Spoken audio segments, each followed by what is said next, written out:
Welcome. I'm Milton Curry, Dean of the School of Architecture, and Della and Harry McDonald, Dean's Chair in Architecture at USC. Welcome to our 2020 Spring Public Events Series focused on technology in the public sphere, made possible by the Nabi Youssef Endowed Lecture Series on Structural Design Innovation. Thank you all for joining us and participating for all of our audiences on Zoom, particularly under the circumstances that we're all under at this time. This semester, we turn our attention to technology in the public sphere to explore the many facets of what the title implies, with a group of lectures and mini symposia co-moderated by USC faculty. I'm hoping that these symposia, lectures, and collective conversations will inform tangible curricular changes that we will continue to make at USC Architecture to become and to continue to be an innovator in education, research, and architecture in the various disciplinary areas of knowledge represented by our academic programs. Technology has spawned new terminologies and associations that have been hard to keep track of. Smart cities, VR, augmented realities, smart mobility. Many of these terms refer indirectly to architecture and urbanism, and obliquely to their social implications and their implications on human agency. What role does technology play in advancing human societies without doing harm to the infrastructures that support human environments? I really look forward today to the engaging discussion this evening being led by Professors Alvin Huang and Kyle Konis, and really look forward to the participation of all of you in making this a really productive conversation. So thanks again for joining us. I'll now turn this over to Professors Alvin Huang and Kyle Konis. Thank you.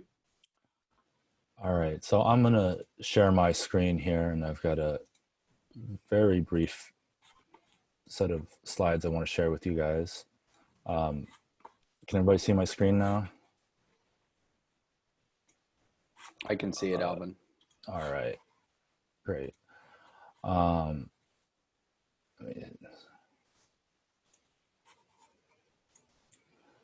Okay, so tonight's event is technology is the answer, but what is the question?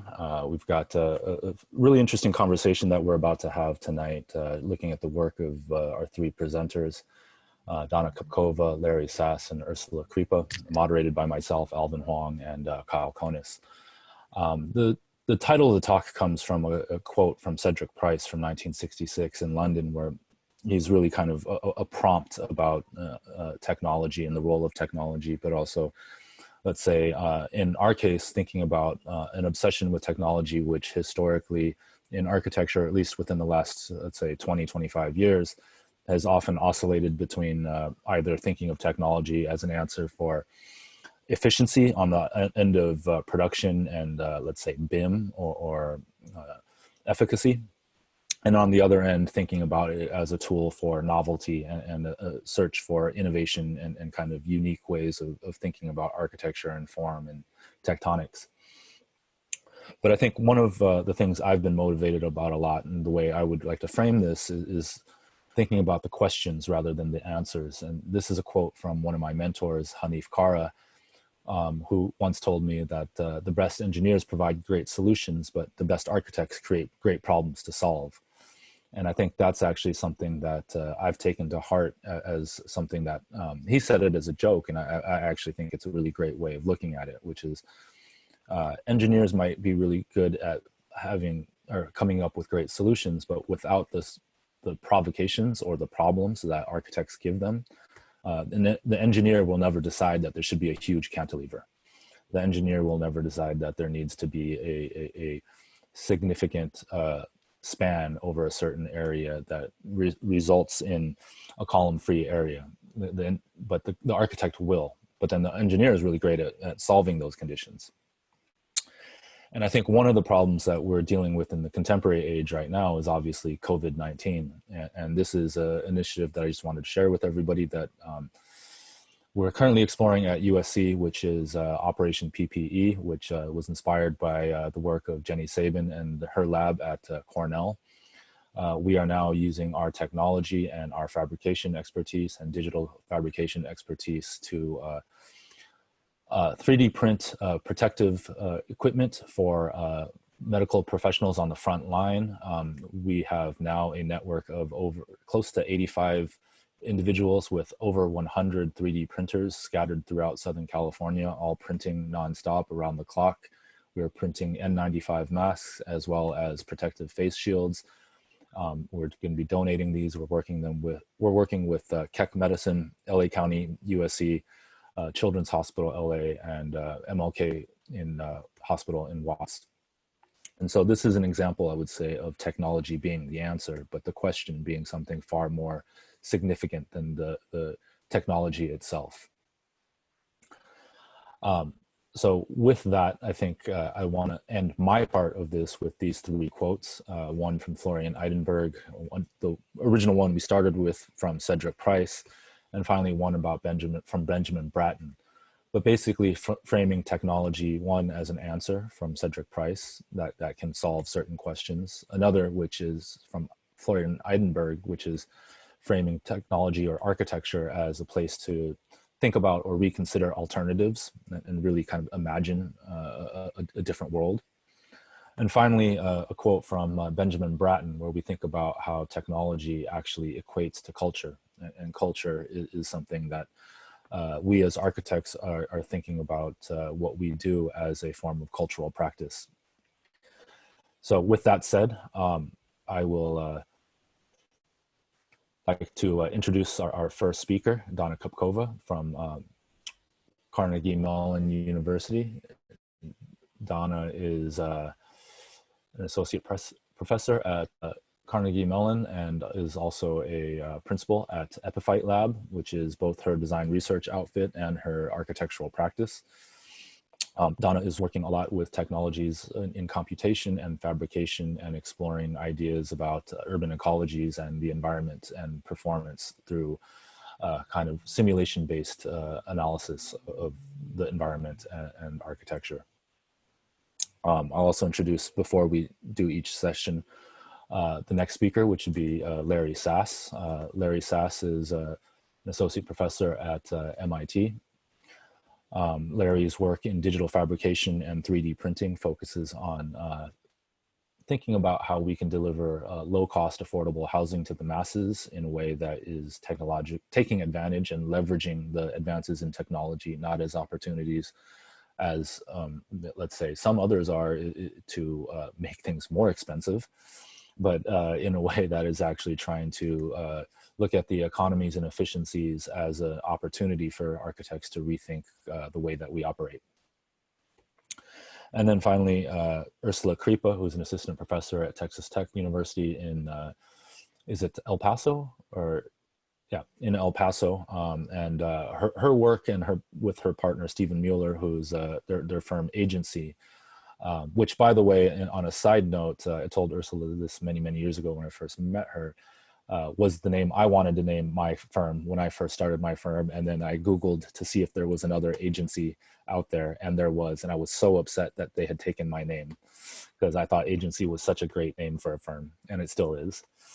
But Agency architecture is operating in this sort of mode of leveraging technology to think about spatial justice and thinking about the opportunities to re-examine culture, re-examine architecture as a political act and a spatial act simultaneously, and also framing things through the ideas of power and politics.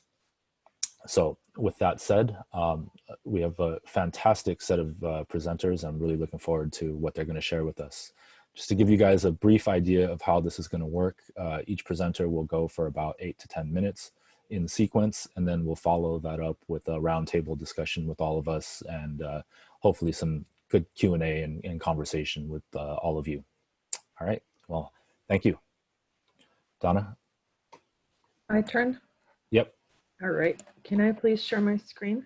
Yes, you can. Let me, there you go. All right.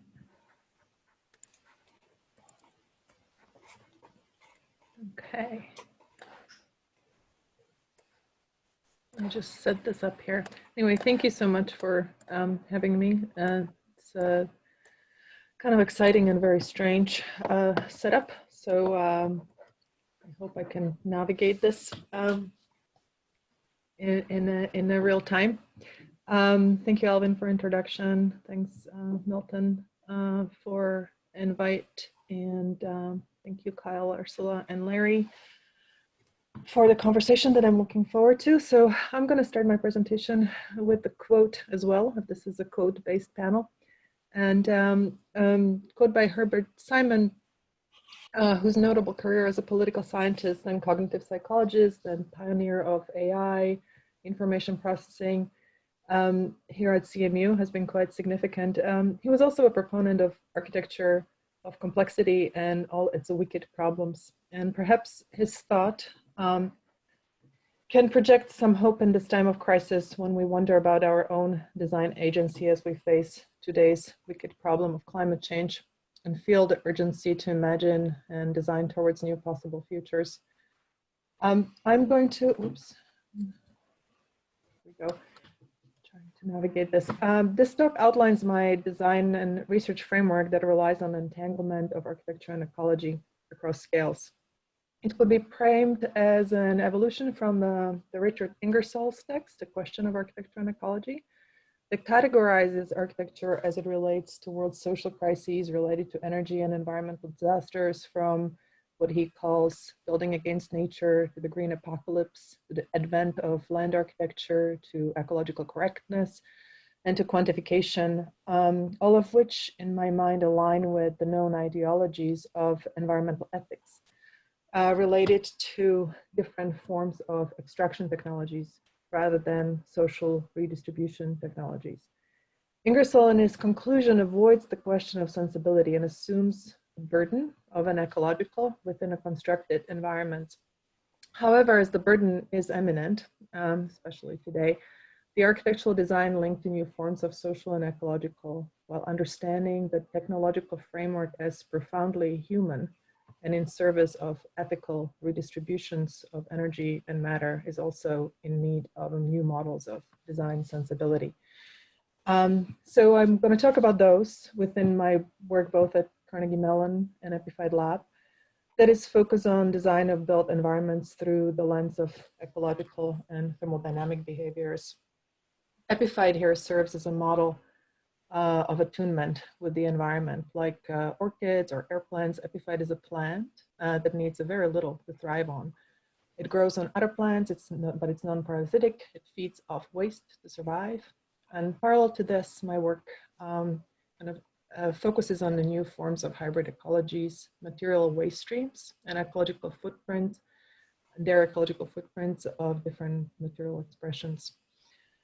So Epiphyte Lab operates between practice and academia. There's sort of a structured yet slightly ambivalent allegiance of each project within a set of these categories that engage social ecological context through formal behavior and data matrix or use of code, but vary in scale, type, and materiality. Epiphyte is focused primarily on a set of experiences that range in scales from spaces to environments to landscapes. And on the side of Carnegie Mellon, the academic research and teaching is focused on sort of procedures that engage geometry, simulation, and prototyping. Collectively, the body of work situates architecture as ecologically reactive form, drawing connections between energy, perception, and its contingency on invisible forces across the scales. I think architecture is fundamentally part of larger planetary ecology, and its expression is both ecological and political. This is mainly formed by my experience of growing up in a totalitarian system that produced inscrutable industrial environments like the one on the top. It also unhinged a radical experience paralleled with perhaps a naive belief in a collective power of undoing of such systems that by mere act of gentleness that can be communicated by a gift of flower. So in a post-Cold War, in a Velvet Revolution of 1989, a natural environment became not just a symbol of beauty, but a representation of a desire for greater diversity There's a strength to cause radical decay of industrialized systems, while also becoming an insight into emergence of new ecology and its ability to produce new social awareness and different environmental qualities while eroding the rigidity of the linear knowledge. So I believe that questioning the implication of the binary logic, currently the kind of ecological politics of capital, between object and environmental ethics should be part of the ambition that examines architecture and inquire into energy and as a kind of a primary inspiration of formation of matter. So the consequence, my work is situated within an expanded field of architecture as it relates to ecology and technology as a mode of disruption. The primary agenda is rooted in the definition of architecture as an environmentally contingent object, from biological to thermodynamic and biomechanical systems, focused on shaping materials and organizations relative to ecological behaviors and material processes, from climates to landscapes to objects. So energy is both empirical and perceptive. My focus primarily in practice is on passive system, on shifting a definition of thermal comfort away from industry standards that underline engineering of mechanized building systems towards the capacity of architecture to trigger these perceptions through temperature and experience them subjectively. So the current ASHRAE system, for example, tells you unless you are 40-year-old white male, the thermal comfort is not really related to your physiological experience. So Suhouse is now a 9-year-old project that originally served as a proof of concept and jump-started the research in geometrically actuated thermal mass. There's no mechanical system, no mechanical air conditioning system in this house. It cools passively through the concrete, and it relies on a relationship between the surface geometry and rate of heat transfer. This led to a understanding the surface figuration is essentially a significant factor in thermodynamics of passive building systems, primarily due to convection. So we were able to isolate the heat transfer coefficient related to surface geometry through simulation and physical measurement to determine a kind of a basic rule set for geometrically actuated time lag. And we have ability now to start identifying these figures and geometric trends and assign them potential thermal values to start generating the new set of geometries with desired thermal lag, a new set of tactile experiences. This is a work in progress. The idea is that kind of a form and tactility of the built environment would have a significant effect on decreased reliability on mechanized systems. Manufacturing process of concrete has the biggest effect on CO2 and greenhouse gas production. So this is kind of a collaborative research with my research partner, where we using advanced robotic manufacturing for directly shaping the forms without the use of mold, as well as changing the material properties. Cement is really a problem here. The 8% of world CO2 emissions is based in cement production. But concrete itself is actually per unit CO2 impact is pretty benign. So there is a kind of a different thought of what these from cementitious to non-cementitious systems can start producing, while once we kind of change the logic of manufacturing and promote the shift away from purely data-driven rationale and desire to kind of engage their material kind of more sensorial subjectivities and rethink the architectural framework through this sort of a ecology of new materials.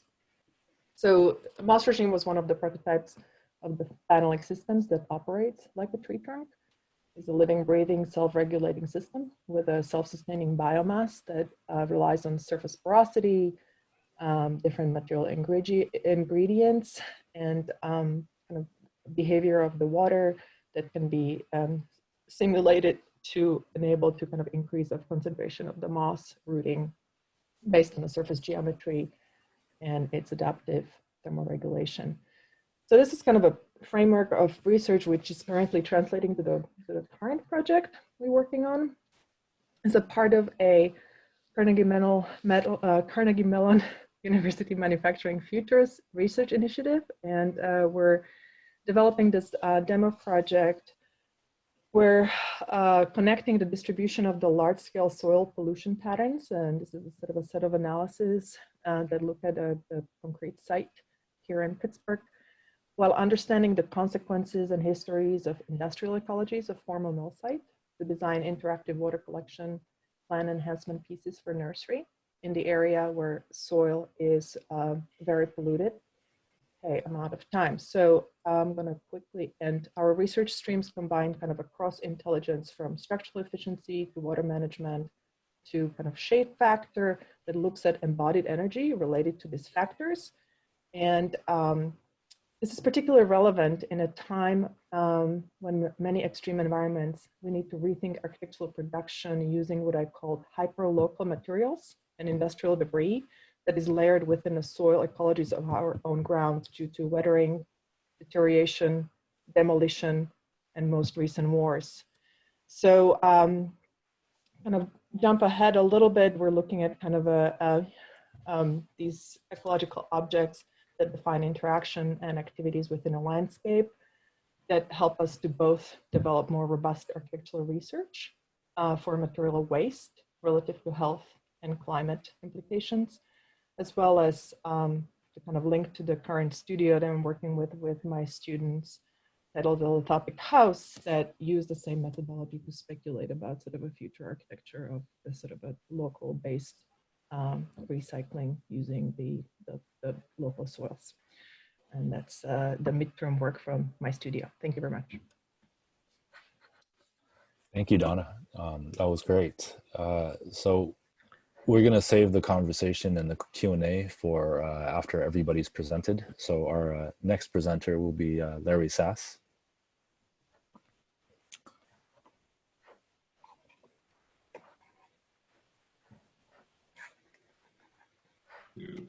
Always forget to do this.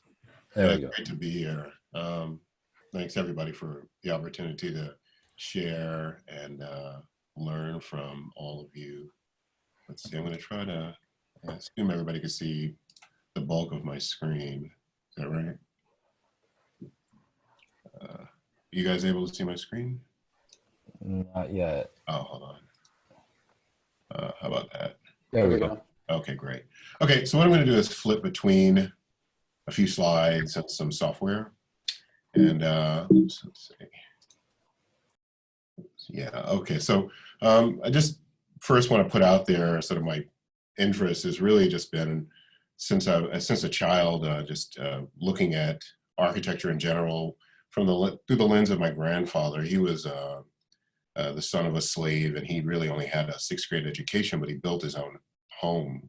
For example, this house here, I watched him build other buildings in Virginia, and I've always been amazed that he could actually conceive of something and build it with his hands, and very simple tools. So I've always been interested in it from that point of view. I'm going to show a timeline here, just real quick, just to give you an idea of also too, just being at MIT. MIT is a sort of a systems type of environment, and you know, I realize most people probably don't know that the CNC machine was invented at MIT back in 1949. And Ivan Sutherland, who was a graduate student of David Mann, the professor who developed the CNC machine, Ivan Sutherland was the one who invented CAD. And so when you really look at the impact that CAD has had over time, and some of the other people that have also been involved somehow, some way with CAD and the interface between, you know, CAD, Ivan Sutherland, and some other ideas like 3D printing, you could see over time that looking at things from a systems point of view is just a natural part of being at MIT. It's a place that I think that really welcomes the idea of production, and that's what I've been really looking at, is the production of housing, not necessarily looking at the way it's designed, but looking at how it's produced. And if you also look at things like 3D printing, not stereolithography, but 3D printing, which was also invented at MIT in '93. The idea of 3D printing was really about producing ideas. It wasn't really focused on the design of ideas. So my interest has always been in trying to figure out how you take first just a typical ordinary 3D model and build it as a large artifact. And over the last 10 years, I've been working with another professor from Singapore, And we've both together been writing a piece of software. I've been pretty much the person who's been implementing the software and designing some of the back-end functions, and he's been the one who's been programming it. But what's really been nice is we've been able to figure out how to make this connection between a 3D model and a physical model that you can make with a laser cutter that's larger than a laser cutter. So I think the reasons for it are pretty obvious. I think since I've been a professor, and certainly in the last 2 or 3 years, we've just had so many natural disasters and very few solutions for replacing homes and putting people back in their homes. And the problem is that the building industry just cannot keep up with the work. It's overwhelming that people are not going into that industry very quickly. So it's hard to figure out how to get your ideas across. So this is some chairs for my class. So the way I work the system, it has about 5 or 6 steps. Unfortunately, I can't get into them in 10 minutes, but if you just apply the 5 or 6 steps and you apply someone else's creative ideas, you can always build them at full scale. And I've been doing this chair class now since 2006. And as long as we follow the basic steps of prototyping at one scale and conceiving of ideas at another scale, once we get to the fabrication, that's a matter of following rules. And that's the reason why it's pretty easy to figure out how this works as a computation, is because computations work very well with rules, and it's very easy to figure out how to make this work in a rule-based environment. But I just want to sort of outline the basic problem, which is the way that we build is still a very traditional way of working. Even though we have all of these great computational tools, somebody has to, like in this diagram, number 1, interpret the designer's ideas. Even if you make all of the ideas, or draw all of your ideas, or model all of your ideas with the computer, someone is still interpreting most of it with their eyes. And so you have all of these areas of where you're going to have errors and mistakes and imprecise structuring. So anything that's going to sit on top of that structuring is always going to be slightly off, I would say, or slightly out of alignment with what's presented in the drawings. So just to give a quick anatomy, I realize sometimes I show my work at places where I'm also not talking to architects, but most people don't realize that a basic house is made up of 4 fundamental components: a plastic skin, which is siding, a wooden frame, and I'm really only talking about small wooden houses, wooden frame and insulation on the inside, and drywall and sheetrock. And all of those are cut one at a time by a person. And when you think about, imagine yourself trying to build a car that way, you would realize very quickly that there's no way that you would be able to keep up with the demand. So the real problem, and the reason why it's great from a computational point of view, is it's all about decomposition, decomposing a shape into 2-dimensional parts. So these are just examples of other people, WikiHouse and Facet Homes, who've also been doing the same thing. They've also been working with their own decompositional methods. In my case, up until 2010, had been doing all of this through modeling. I know that the 2 of them also do the same thing through modeling. But with modeling, there's no way to really keep up, and that's part of the reason why I'm getting more into software. So in this case, I'm just showing 2 examples, one with the traditional construction system setup. You have 3 major functions. Someone measures, another person manufactures the part, which is this blue person, and another person assembles the part. So you always have these 3 functions happening in traditional construction. And that's part of the reason why you can never really measure the cost of production, especially of a small house. But if you move over to digital fabrication, where you have hand-guided assembly of parts, because all of the parts are manufactured with an assembly feature, you could reduce 3 functions to 1. Even though I may not be able to determine what the price is, I know the fundamental costs have dropped dramatically just by moving over to a more precise way of working. So in 2008, I had the great fortune of being able to build an example of the system at the Museum of Modern Art. And through that example, I was able to do more than just build a structural model. All of the white parts that are attached to the gray are made with thinner material, and they were also made sort of like a secondary application. But what was really amazing about it is that we put all the gray parts together at one time and then the white parts on top of that, and they all fit precisely.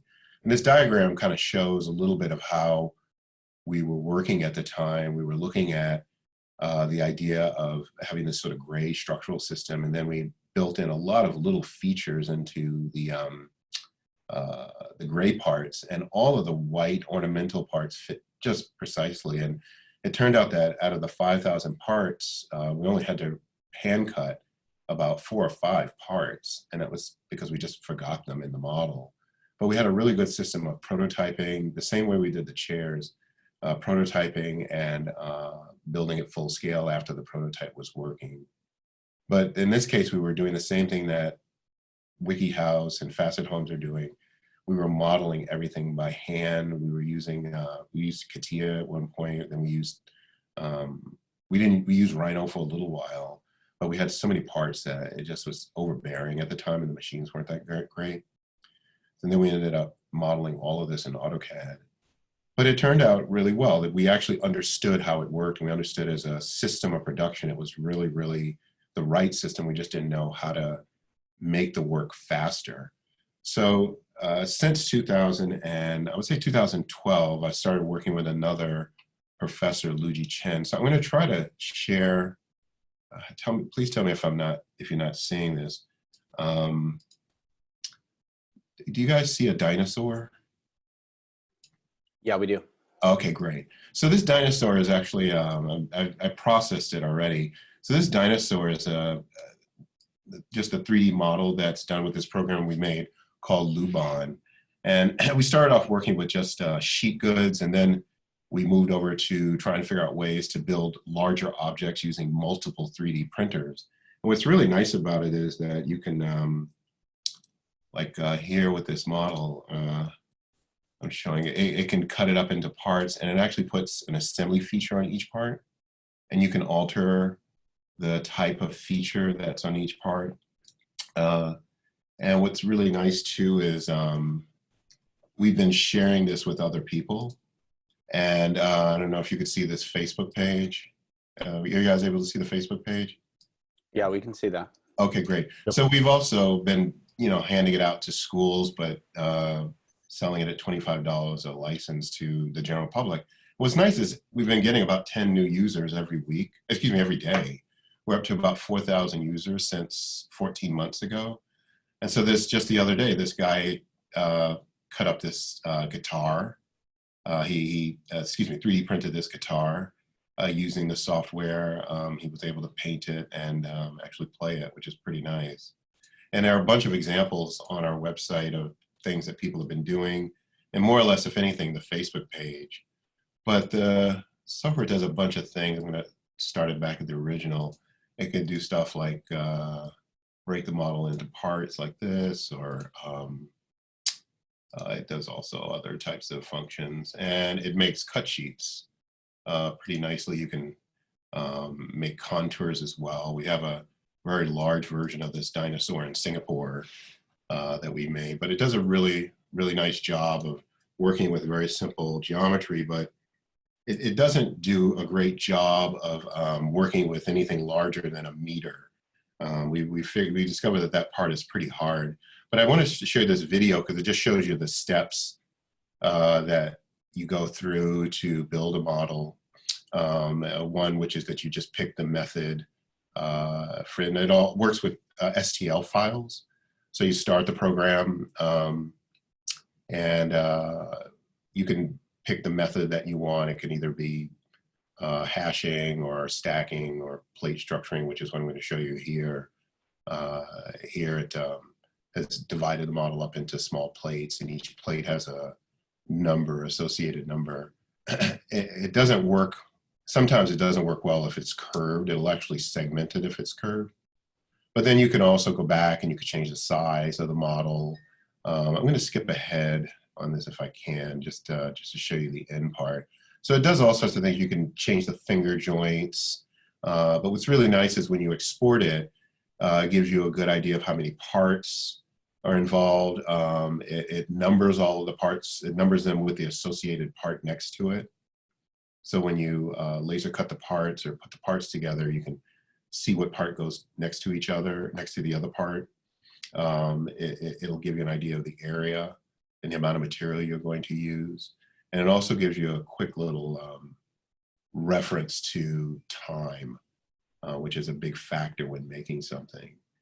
So I actually found that this part of it was very good. I was less interested in the curve stuff, which is what Luigi's been interested in. And we also have over up at MIT, we also worked on trying to do different things. Here's a bunch of elephants that we had built using it just to see how it works with curves, and then some larger models. And so now where we are is looking at it from the point of just the building industry. And so we've changed some of the naming, and we've come up with a new version. And in this case, this version's slightly different. It also does all of the stuff that I had mentioned before, like you can make stack parts. And what's really nice is you could change the direction of the part. So you can see here how it's oriented in one direction, but you can change its orientation. And then, I could show you real quick just to conclude. It also gives you a really nice set of cut sheets with all the numbers and associated parts with each associated numbers and number of parts with each piece. So it actually works pretty well, but there's just so much we don't know about how builders and carpenters work, and more importantly, we don't really know that much about how to connect this with the building industry. So our real next goal is to try and figure out how to connect with builders and how to move it into a direction that's more it's focused on creativity and supporting creativity. That's it.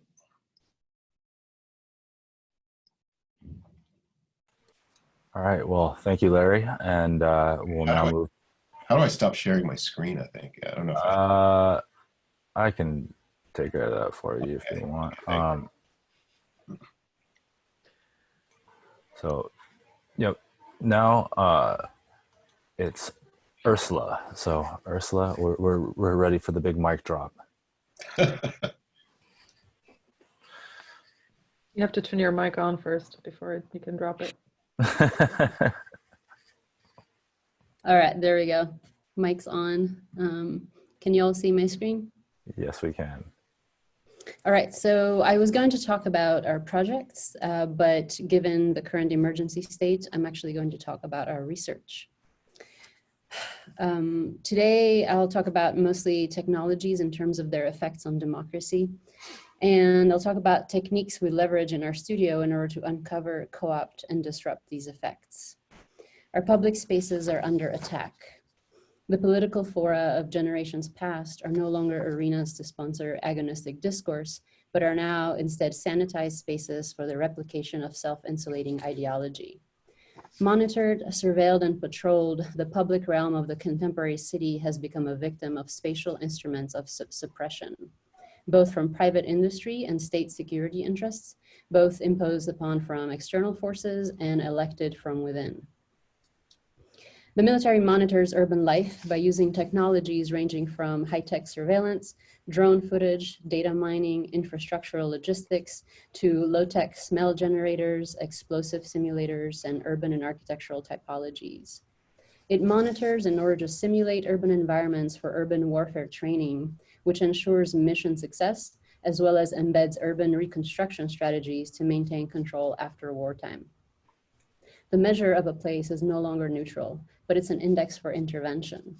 The shapes, textures, and patterns of the city streets and blocks are scanned and evaluated routinely for threats. Are my slides advancing? No. Uh-oh. So you haven't seen anything so far? Seen slide number 1. Oh no. Well, sharing is paused. Resume share. Did you kick me out? No. You can probably unpause yourself, Ursula. Yeah, I'm trying to do it and it's just not click into your file, because if you were clicked into Zoom, you're operating Zoom, click into your PDF. Can you see me now? Yep. There it Okay. goes. So I won't be able to do full screen. So that's all right, right? Yeah, it's fine. Okay, so here I was showing is that public space is under attack, that we can no longer protest. As you've seen these images, a surveillance is coming back from wartime back into the domestic space. You're seeing my slides now, right? Yep. Advancing. So as we're monitored both from private industry and security interests, but that are imposed from outside, but also elected from within. So the first point I want to talk about is monitored. The military monitors urban life by using technologies ranging from high-tech surveillance, drone footage, data mining, infrastructural logistics, to low-tech smell generators, explosive simulators, and urban architectural typologies. It monitors in order to simulate urban environments for urban warfare training to ensure mission success, as well as urban reconstruction strategies to maintain control after wartime. The measure of a place is no longer neutral, but an index for intervention. The shapes and textures and patterns of city streets are scanned and evaluated routinely for threats to its mission. They're scanned for conflicts with the principles of control. Formal building codes are mirrored in the counter code of global security that indexes which urban assemblies are most desirable, most easily monitored, weaponized, and patrolled. Abnormalities are associated with criminality, creating a kind of morphometric targeting system. So the question is, who will be listening and intercepting this data, and who will enact its implications? The military has co-opted the city as a space for training, foreshadowing future insurrections. They arrive unannounced in civilian neighborhoods, which fit their models of hotbeds of likely resistance.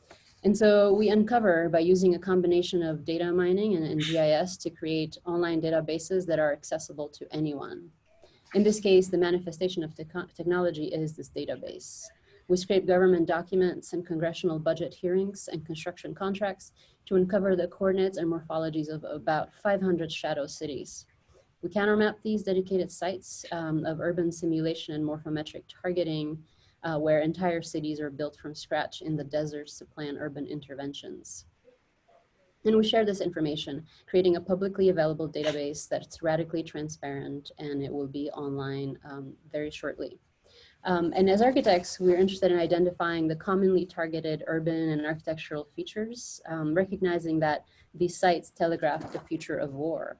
So specifically focusing on 3 typologies that relate to informal environments, and so refugee camps, cemeteries, and shantytown.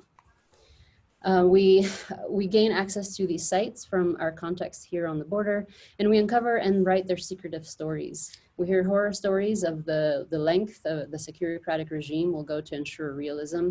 They hire refugees as employees, as role players to relive the horrors of the war that they escaped. Corpses of unclaimed homeless are considered briefly as part of the scenery. And so we like to build knowledge through these databases by collecting publicly available information, but that is hidden just below the surface, cataloging and layering it into one place, and therefore a bigger image emerges. And this helps us rewrite the alternative history of urbanism in relationship to how it has been shaped and controlled by the military-industrial complex through coding that charts the urbanization of intervention, as you see in these charts. In order to understand the future of urban life, our rights, possibilities, and alternate realities. Surveillance and quantification empowers those who have access to information, and therefore they control and enact jurisdictional power. We live and practice within the US-Mexico border. This is El Paso and Ciudad Juarez that you see, where public space and public life is continuously threatened. Vast geographies are defined by an all-encompassing security apparatus. We read our environment as a bellwether, a peripheral testing ground for novel security technologies, soon to transform the domestic interior. We live in the Chihuahuan Desert, which is transnational, where dust storms in the spring season are also binational, crossing jurisdictional boundary, enacting a kind of monitor and infrastructure that's only interested in itself. Enlisting predator drones and detecting movement through the dust clouds of potential migrants. And so we co-opt this surveillance by hacking the extremities of the surveillance infrastructure to turn information direction upside down. We work here where a fence through the desert doesn't make ecological or logical sense. The high desert is home to atmospheric inversions which hold the pollution to the ground, which becomes really dangerous. And this is also coupled with environmental deregulation that are supported by the free economic zone in Juarez of low-wage labor factories, which creates air quality that is damaging and deadly to many. And so while the free economic zone enjoys not investing in infrastructural improvement and special interests thrive by discretizing information, the geoatmospheric conditions insist on their independence on jurisdictional boundaries. And so we map these transcontinental dust exports in order to locate the most underserved areas with most infrastructural neglect. And we do this by finding objects that are ubiquitous here in the region in order to hack and outfit them with low-cost dust sensors. And through performance, iteration, and fabrication, we actually arrive at this surveillance object. We designed and 3D printed these flexible inserts that modify it into a dust, for dust sensing, as well as hacking electrical junction boxes that you can buy at a hardware store. They are outfitted with custom Arduino boards and low-cost sensors, and they're tuned to photovoltaics in order to self-power. And so we've installed them in volunteer homes, and this is in Juarez in Mexico, and in off-the-map areas in El Paso in the US. And as we produce these drawings using dust data and wind patterns, the maps envision shared ecological futures of the region that transcend the border wall discussion.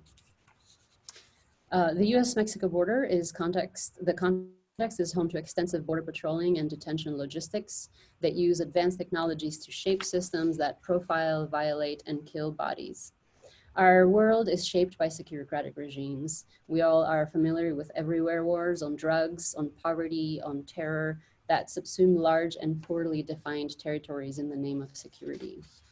And so we're interested in disrupting the uncertainty and the fear about these environments, which is mostly due to secrecy and unavailability of public data. So we travel and use analog ways to digitize the location of this locational data. For instance, we trace this remote technologies that are embedded in the territory away from the public eye, like this remotely controlled border crossing in the Big Bend National Park, equipped with facial recognition software in a landscape that unassumingly shapes by national territory.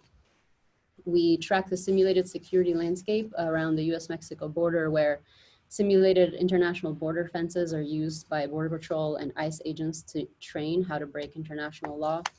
And from this context, we trace the detention centers in the US, which map a series of shadow logistics infrastructures. Run for profit by private contractors, these remote juridical urbanisms exploit their off-the-map status in order to disenfranchise detainees. In 2009, the Department of Homeland Security itself criticized its own facilities, saying that they operate as prisons for criminals. They are built in prisons using prison logics, rendering an architectural typology complicit in their inhumane treatment of humans. The sites are becoming highly specialized. They're a network of nodes in the national profit business of deportation. One site we visit has become a glorified departure gate for a secretive airline shuttle that is run by Border Patrol, sending 160 detainees back per week, 3 times a week. Organizers describe this kind of architecture as successful in processing not people, but bodies. The US-Mexico border region excludes before it detains. This is Steve Bannon's private border wall built just a few miles down here by the school on privately owned land, and it was built secretly over 2 weeks last summer. What is important here in terms of technology as an enabler is to locate the unique prototypes of construction techniques that make this wall possible. So looking through pending patents in the National Database of Patents, we were able to expose these in order to disrupt their replicability. And so I will leave it with this, that it's not only important to know how to use technology. For us, it's important to know what its origins are, its intentions, and the kinds of worlds it imagines. Thank you. All right.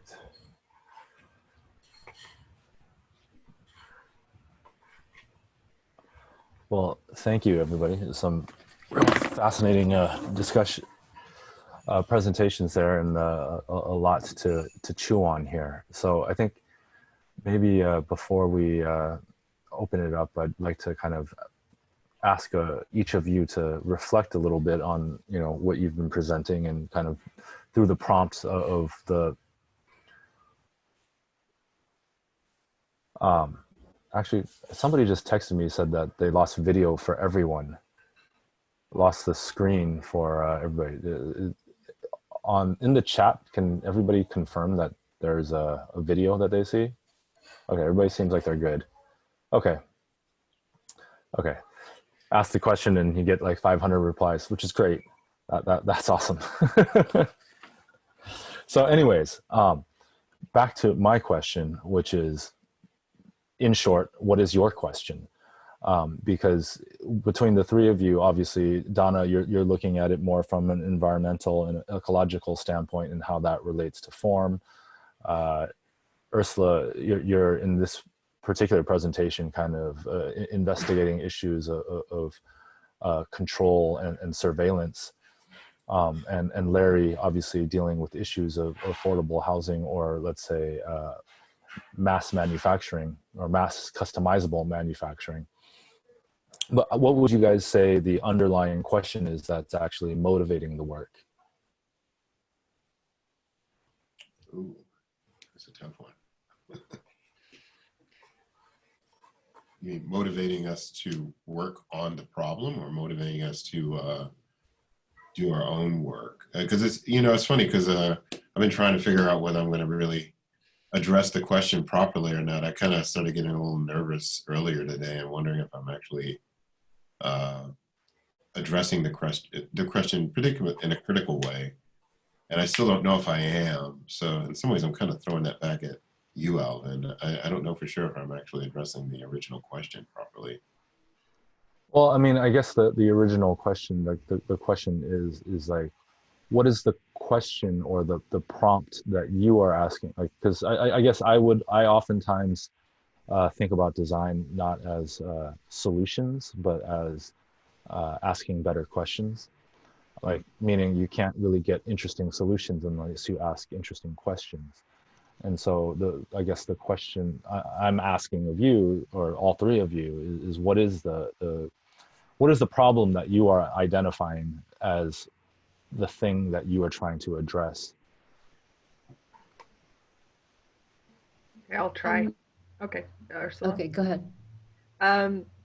So I think that there's kind of from my understanding, all three presentation had a certain autobiographical component, which is really less about the sort of a personal expression and more about kind of phenomenon experience that relates to how we think about the world around us and what's the agency of design within that world.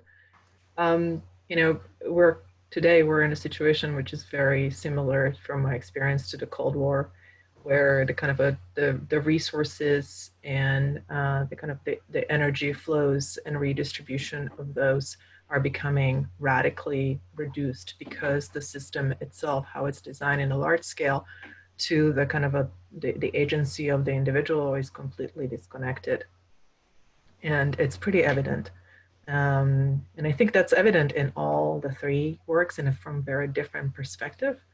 You know, the work specifically that I'm interested in relative to the kind of a material resource close to globe, that is how can we kind of reshape a framework for architectural design while understanding the consequences of a life cycle and the kind of a notion of hyper-local, but understanding the global consequences of climate change is really critical. I mean, you know, in the last month, the change in air pollution has been radically reduced, and and we're in a disastrous situation. So the kind of a relationship between the large scale ecology and what impact we have locally as a society, there is definitely it's a difficult relationship, and a sort of a planet is fighting back in the most horrific way.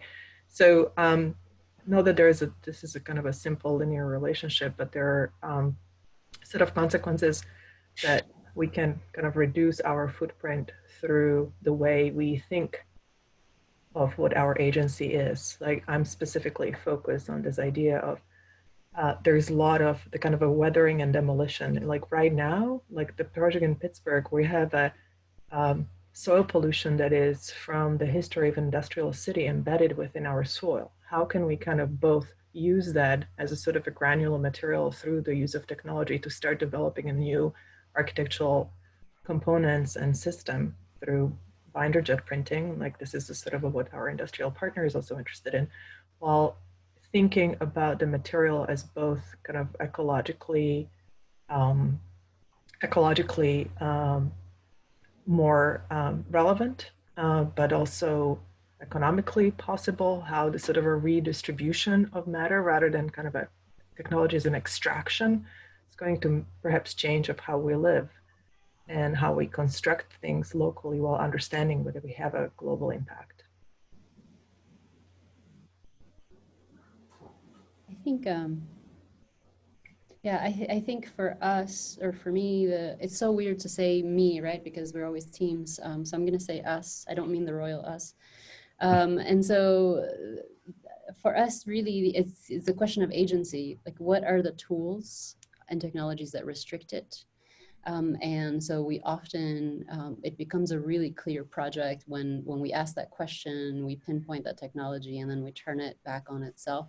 And so the way I imagine it is, if you're ever looking through binoculars or a target and someone moves really close by, it's really startling, and that's the idea, right? Like to kind of to turn the direction of surveillance and technology and information gathering back on itself in directions that it wasn't intended for. And so for us, the question really is, what technologies and what are their intentions in restricting agency, and how do we hack them or take it back? So Yeah. go ahead. Yeah, I was just going to throw this out. It's funny because I don't know. As I'm listening to the answers, I'm still reminding myself of sort of why, because MIT is a weird place. I mean, MIT, we kind of do our own little nerdy things, and the rest of the world has no idea of what most people are doing, and it's kind of weird. Some of it ends up being used by the general public, but there's so many things that happen that are kind of behind the scenes, and you work on these things that most people never really see at the front end, but you realize how important they are on the back end. And I say this because I really had hoped, especially in my undergraduate, that I would be doing creative projects, doing creative work on my own or with small groups of people, and sort of simple projects. But when you realize how incredibly expensive they are to do something that's creative, interesting, when you actually start going out into the field and you start working with contractors, you start to realize that it doesn't matter how creative you are, how great you are, it is super expensive. And there are a number of projects here in Boston that they've stopped because the construction cost is so expensive.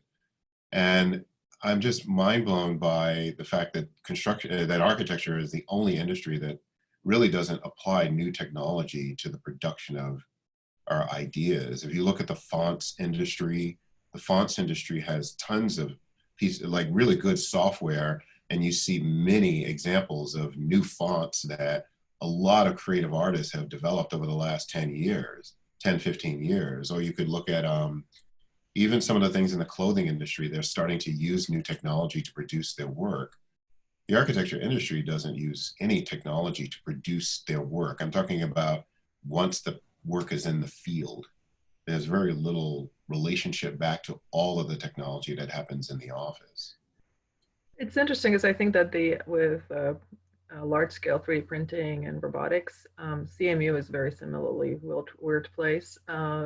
We like to model yourself, not we as a royal we, but since I've been at CMU, I heard a lot of it, how CMU wants to be MIT, and it never is.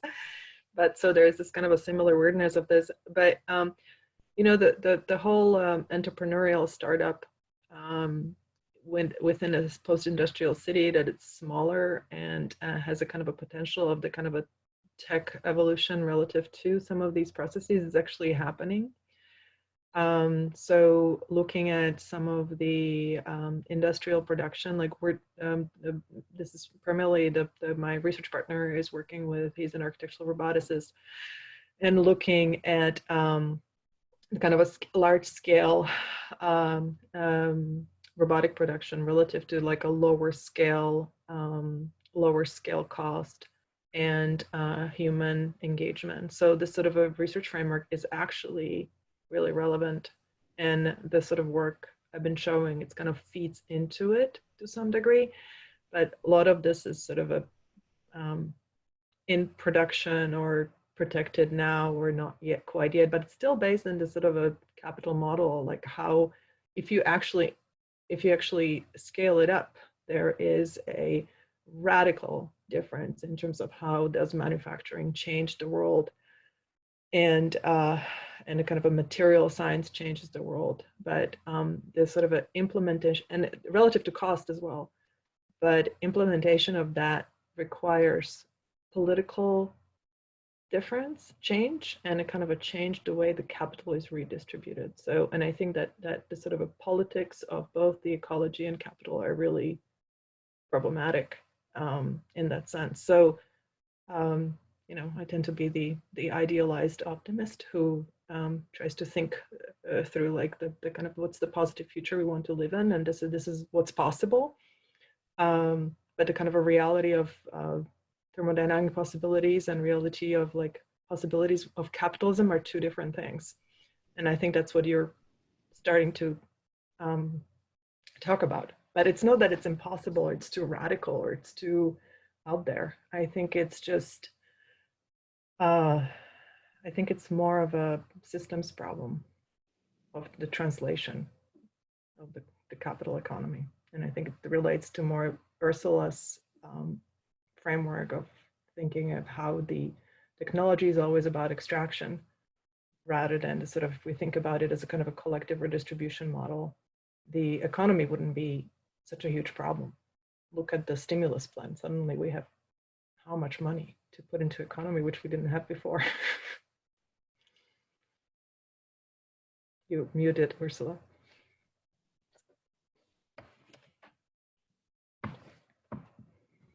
I was just agreeing and smiling.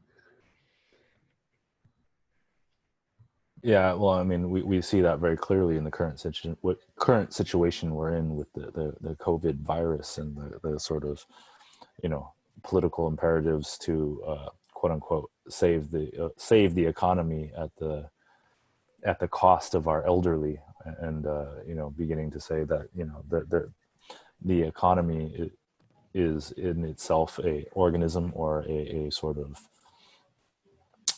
being that has an entity that, you know, needs to be thought of in, let's say, priority over those that occupy it, you know, and I think that's one of the kind of critical distances that we're dealing with right now in terms of that of the greater good for the individuals and that of those who want to continue to line their pockets. But I think it's also an issue of beginning to think about what we do as architects as something that is, let's say, always contextual, and contextual not only in the sense of it being related towards the physical context of site and things that we oftentimes talk about, but contextual in the sense of a particular moment in time or a zeitgeist or a kind of context that it has to respond to in the sense of authorship. We see this very clearly in movies, books, and films, where you can identify music that was written in the 60s during the civil rights movement, or you can identify films that came about because they were taking place in political eras. And I think now we are seeing that very clear, or I project that we will see that very clearly in the next, you know, 4 or 5 years, when we are beginning to see music, films, books, etc., that are being created, not apart from the babies that are being created in the time of Corona, that are producing the coronials. But I think now we can begin to think about, you know, how architecture is being affected in this sort of moment of craziness. I think there is some questions that address this in terms of like how is the current situation going to affect the future of architecture. You guys have any thoughts on that? Oh yeah, I just want to say that, like if you look at, you just mentioned the movie industry, YouTube has liberated a lot of people in terms of expressing and explaining their story. It's made it quite easy for people to put their ideas and also challenge their safety into the public eye, right? We still haven't had that for architecture. We still don't have new young designers producing really creative, interesting things and putting them out into the marketplace for other people to use and try. Even furniture, right? Like how many young designers from our schools are producing a line of furniture the way that YouTube has produced lines and millions of people who want to make movies, small movies, simple movies. We don't have the tools, the tools that will liberate us yet. We're still using tools from the engineering field. We're not really developing our own tools. But I think, like I see the argument, but I also think that that argument makes sense if we're thinking about architecture as object or product oriented. And I'm saying this because I just finished studio and, virtual desk grits, and my students asked me to shift their brief so that they can design spaces for quarantine. And so all of a sudden the questions are no longer about how, like rapid prototyping necessarily or digital fabrication, but the questions are really about like, how do we talk to the medical healthcare professionals for whom the priority of space is interiority and containment, right? And so, instead of thinking of it as maybe as a built system, maybe there are ways to think of being an architect might have something to do with exposing or restructuring systems that affect progress, right? To go back to Alvin's question of technology, or this idea of the stimulus package and things like that somehow the economy is really important.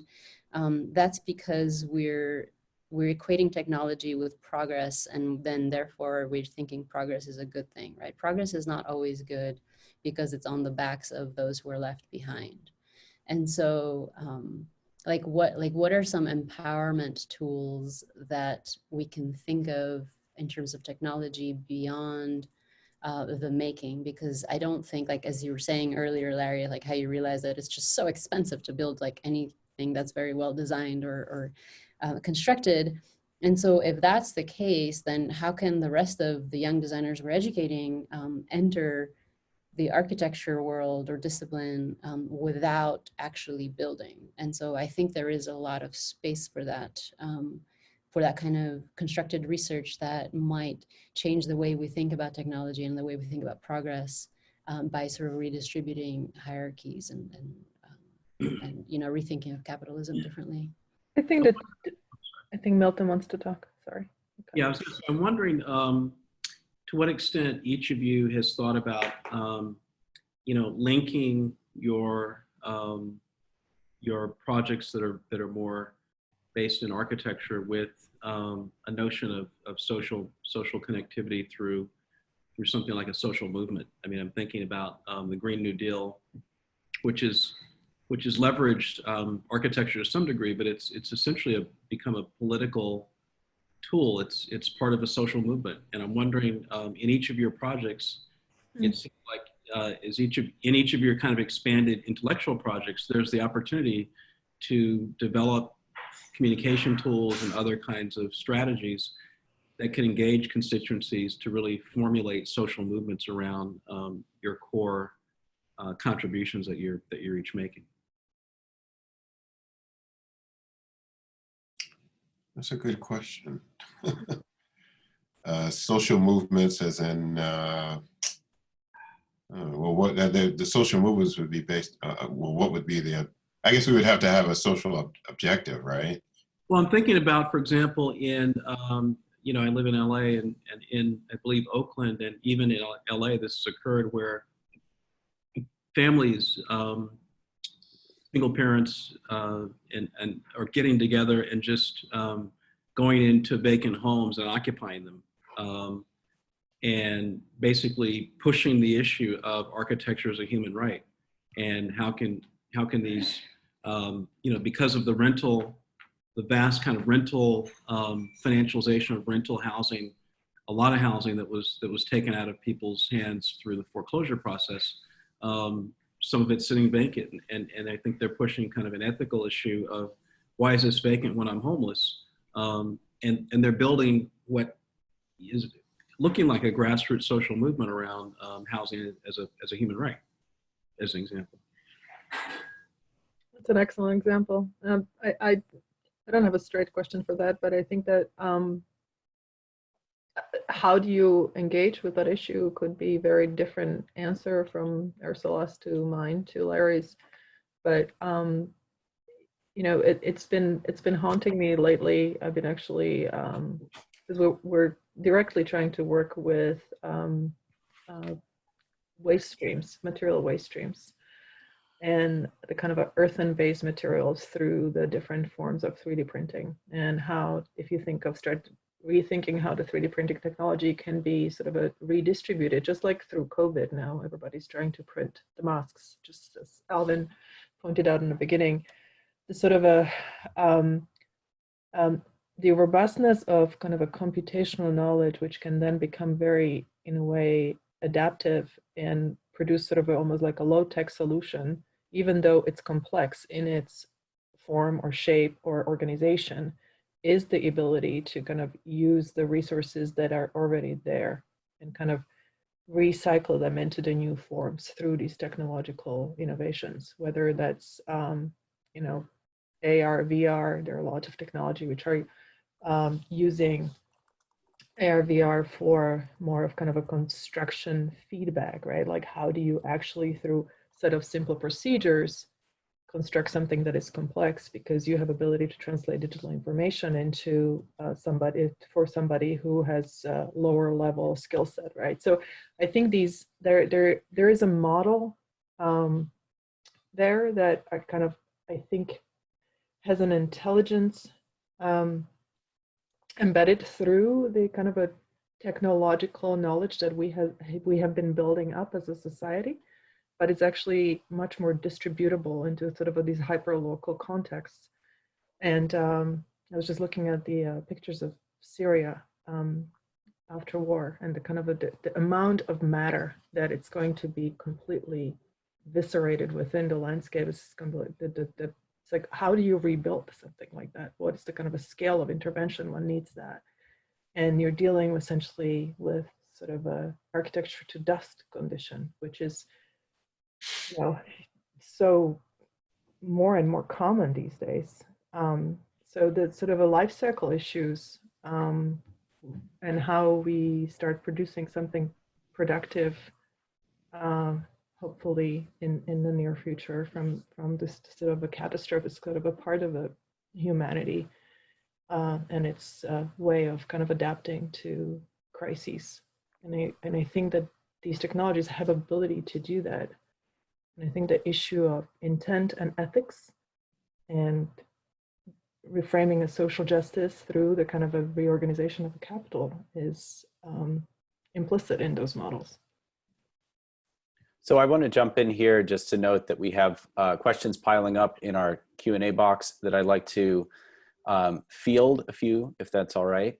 And Ursula, you were referring to one particular that I didn't see, but if you're already on that and you want to start with that one, there's another one from our colleague Dora Sung that aligns fairly closely with the question that I had been queuing up. So if you want to just decide whether you want to pick yours, or I'll then line up this one from Doris after that. Okay, I can quickly. This is from June Grant. Says, thank you, Milton. So have the panelists thought how to translate the research to apply to current lived issues? Are presenters working directly with communities to further test their ideas, clinical trials, which is a necessary test, these theories and technological knowledge. I just have a very quick answer that yes, we are currently working with an NGO that I can't name yet because the report's not out. It's imminent, mapping current capacity in detention center sites and understanding how they're violating CDC guidelines about keeping people 6 feet apart or having soap and things like that.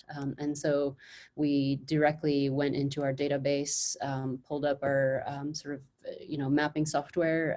And even though it's not a directly architectural project, it was something that we could image right away as a way to support a report that is not coming out in the architecture community at all, but it's more in the spatial justice and immigration justice realm. So that's what we're working on right now.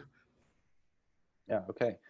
So the question Doris wrote 2 questions, so I think I'll just go with they're both great questions. But and this is open to all the panelists. When in search for robustness and performance, product development, systems methodology, or data collection, is your end goal simplicity or complexity? Can this only be achieved with the power of computation? So a couple questions there, but that's out to the panelists. Wow. I don't know if that question addressed with me, but you can't. First of all, you can't answer most problems with computation. I think that there are a number. I'm really grateful for a number of people who have been discussing the limitations of AI and the limitations of computing and robotics, and there are all sorts of long discussions we can get into about how computers can't deal with emergence and how computers have a really hard time finding things, or how long it takes to write systems that adjust to different conditions the way that people do. I don't think you could solve most problems with computation. I think what computation can allow you to do is to write better software that's more directed at that industry and allows people to communicate their ideas with greater clarity. And I'll give you an example. The dental industry, this started about 10 years ago. There was an MIT professor who came up with a scanning technology around dental scanning, like scanning your teeth. And he also collaborated with a bunch of people to connect that with a CAD/CAM machine. And so they're trying to do this thing where they scan your teeth, make a dental implant in the dentist's office right next to the patient, and put the implant back in the person's mouth the same day as they, have the tooth extracted. And so that communication back and forth is on the spot. They're not going to another facility to make the implant and then hoping that that implant will fit in the person's mouth. There's a set of tools that allows for very quick and simple communication, but you still need the person, and you still need people to talk through the problem with the tools to make it work properly. So the answer is not computation, but computation does help with communication. Okay. Any other panelists want to build on that or reflect? Larry, I'm curious because you showed at the beginning the picture of your grandfather and the house that he had built, and you mentioned in a way that it was beneficial that this was able to be accomplished with sort of limited training and sophistication of tools, and sort of the scale of elements that humans can work with. So looking at what you've developed, do you envision the goal to be to sort of distribute these means of fabrication with that same kind of ubiquity and simplicity? I think that kind of tails into what Doris was asking about. Yeah, I mean, first I'm trying to write this as a standalone piece of software. I'm not trying to write this as a plugin for any existing software companies, because then you have to buy that software company's software to use it. I'm trying to look at this as its own thing. My hope is that it's used by the carpentry industry. Or it's used by somewhat by the design industry. But the main thing is it's not. So I'm looking at it as software and methods that have very little to do with me. It has more to do with other people. And I think most of our computation group, that's most of what we do, is we write systems for other people. We don't really look at them as things for ourselves. A good example is Dennis Sheldon and I were students together, and he was one of the founders of Digital Project, which got purchased by another larger company. But his whole mission with the Digital Project was to get other architects to work with the software. It wasn't about trying to get Frank Gehry's office, which they probably did, profit off of the software. It was really trying to figure out ways to make simpler and faster and better bidding processes, and ways of making the construction industry a little bit more efficient. It wasn't necessarily about, a personal, it wasn't a personal endeavor. So the goal is really to get tools out into other people's hands when I really look at it, and help them simplify what they're doing so that they can produce their work.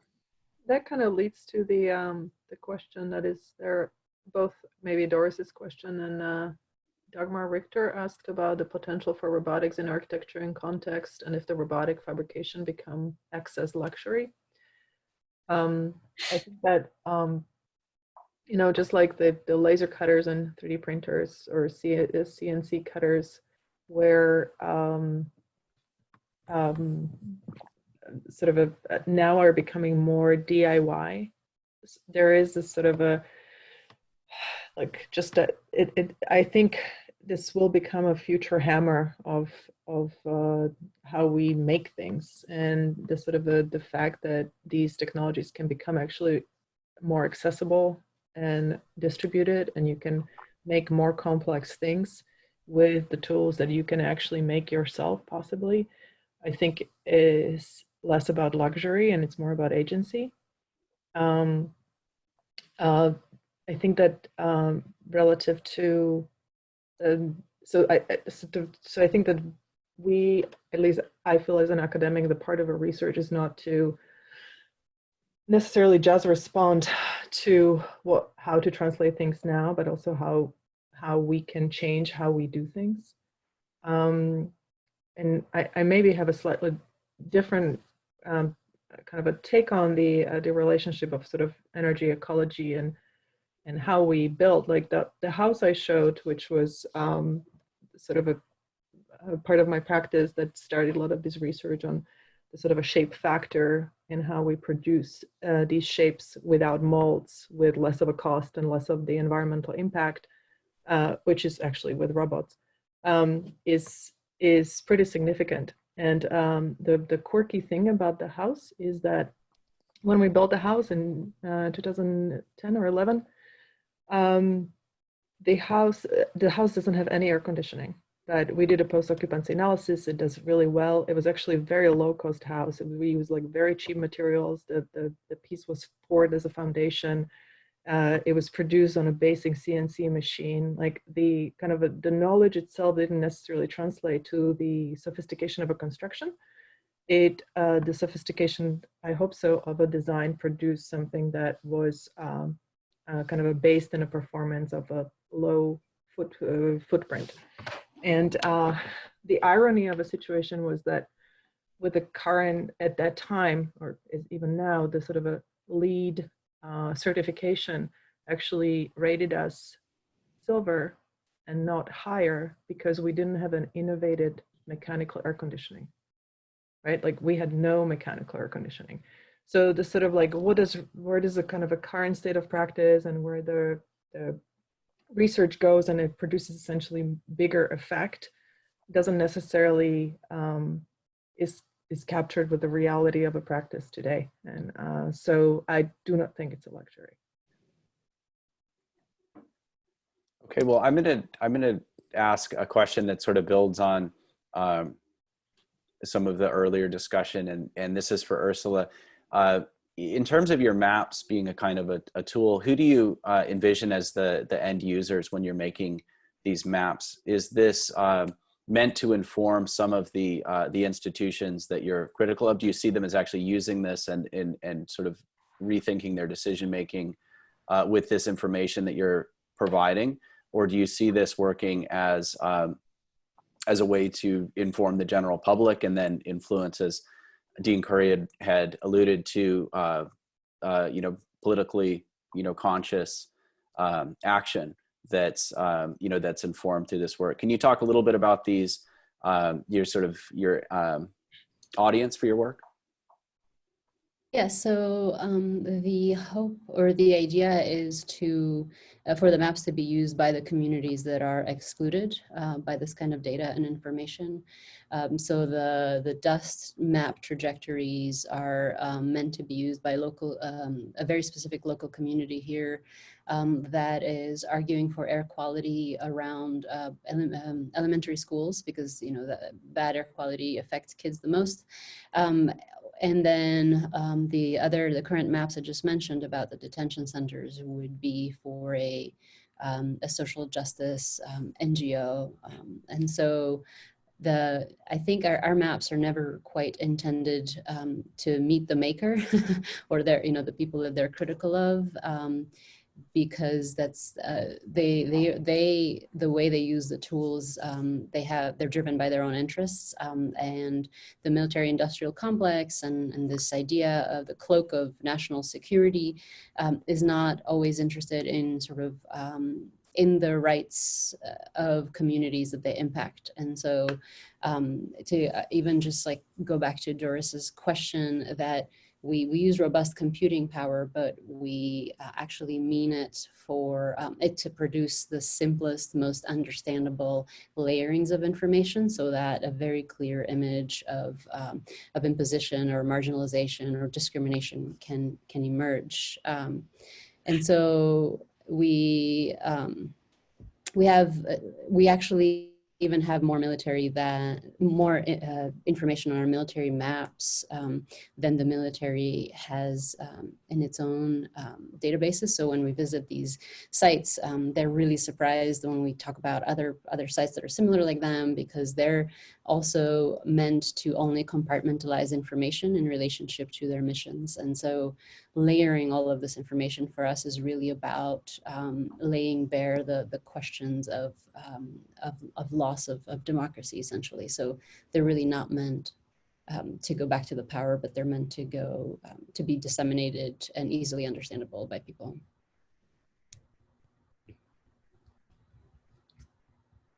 Okay, thank you. And I want to just say to people who are posting questions, and we're getting questions through the chat and through the Q&A, that we may not be able to get to all of the questions here, just because we have a good turnout tonight and a lot of poignant questions coming in. Alvin, have you been taking a look at these? Do you have any? I can also just go down the list here. And I took a look, and there's one I bumped up to get answered live, and from Ken Kuntz. Ursula, given your presentation has laid bare the extent of domestic use of military technologies, can you extrapolate, based on our current experience with the global pandemic, how those same processes might infect architecture going forward?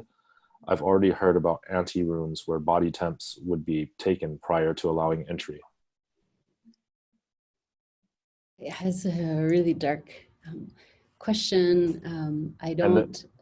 But before you answer that, I also want to kind of get like tack on the sort of follow-up question that Ken asked there, which was still related to the pandemic, but science and medicine globally have seemingly taken a pause in their independent work in order to moonshot this pandemic. Do you think architects have a similar role to play, or is that wishful thinking? And that one, the first part I would say is for Ursula. The second part I would say is for everyone.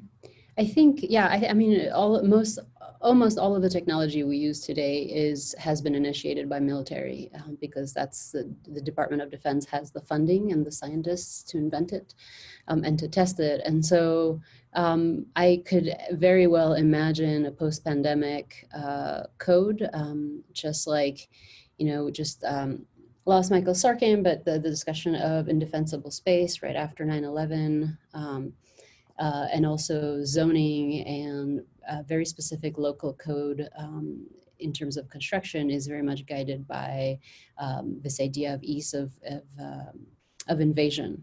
And so I have no doubt that building codes are going to be rewritten after this pandemic in really deep ways. And I feel like if we look back at history at how we rewrite codes, it seems as though the people who have the power are going to shape them in their interests. And so I'm not optimistic.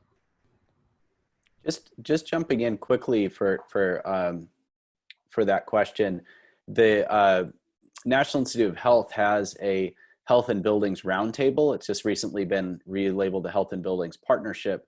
And that's a group of architects, designers, researchers, and stakeholders from the building industry that are convening to start to discuss the role of built environment in the spread and controlling the spread of the disease. I think these are all basically behavioral interventions that can they can be envisioned in that way. But one of the tying into Dana's work, the idea of what humans spend over 90% of their lives indoors. We're operating in a built environment that's largely sealed and mechanically controlled and air recirculated. So I think in terms of how there might be greater support for alternative concepts that re-envision the relationship between indoor environment and environmental services from natural systems that would enable us to be less reliant on these kinds of situations, which we don't actually have the evidence yet to make those claims, but I think that is going to elevate some of the research in that area. Yeah, no, I agree. I think that a lot of research in sort of an alternative construction method and looking back into relationships between a density and biomass context, sort of a biological component within the cities, it's going to kind of change also the way we think about a future urban space.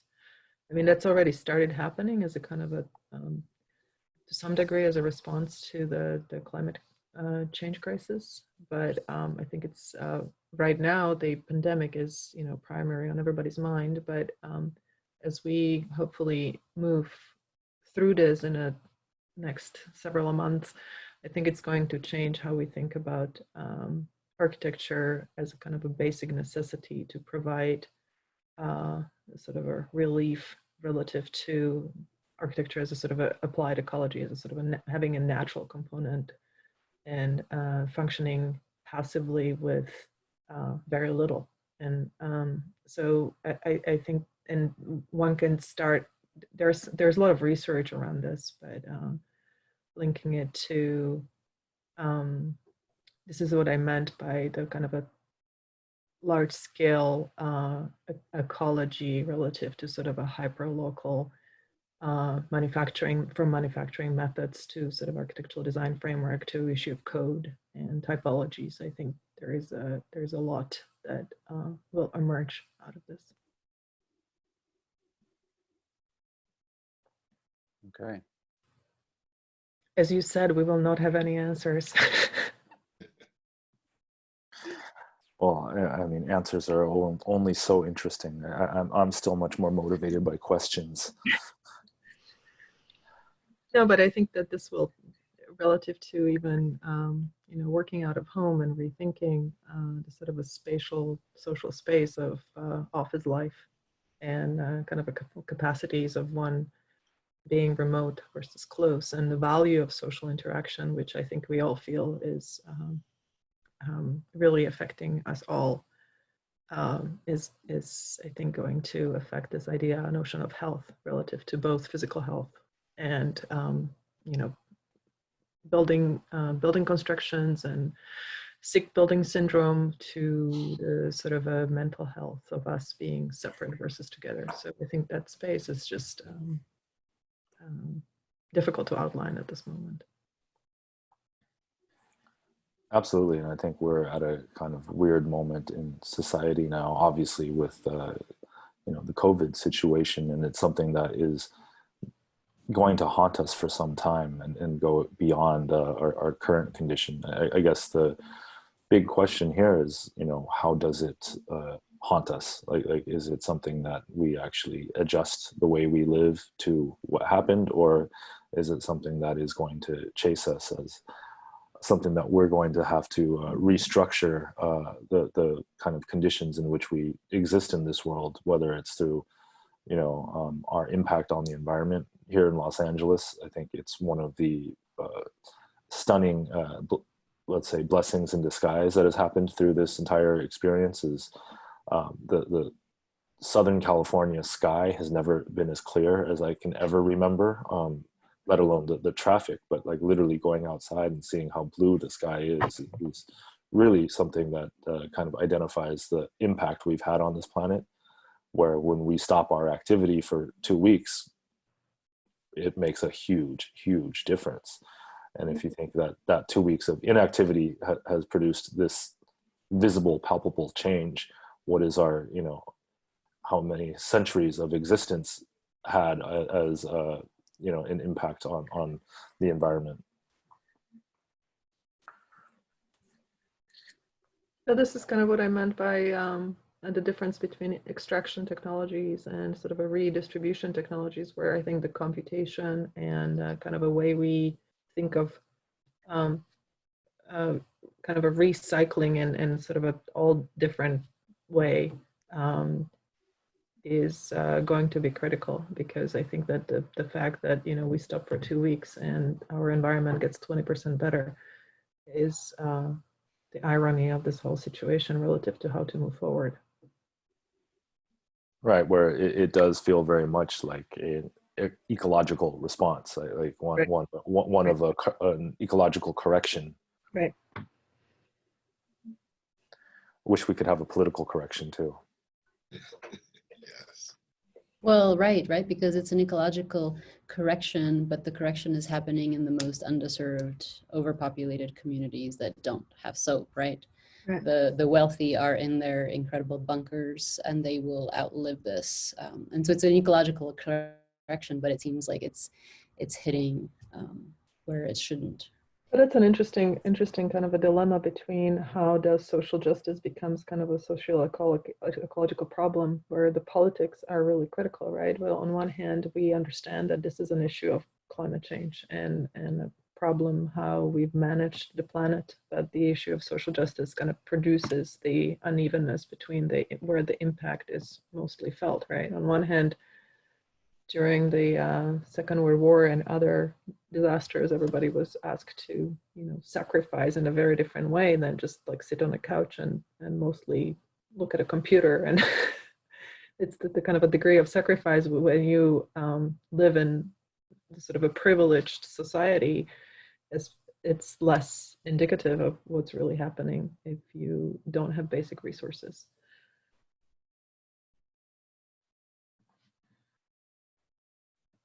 All right, so we are coming up on 1 hour and 45 minutes here. So I think I will wrap things up here and take the time to thank the three of you for joining us. It's been a real pleasure.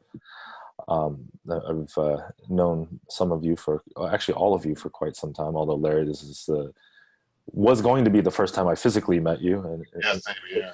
Instead, it went from physical meeting to virtually meeting with actual interaction. Before it was all through likes, but now Exactly. we can extend that a little bit further. Yeah. But I just want to thank everybody else for tuning in. It's been fun to doing these virtual webinars, and hopefully someday soon we can all get together in physical space and enjoy a beer. That would be fantastic. Thank you. Thank you, everybody. Well, Yeah, thanks everybody. Thank Yeah. you.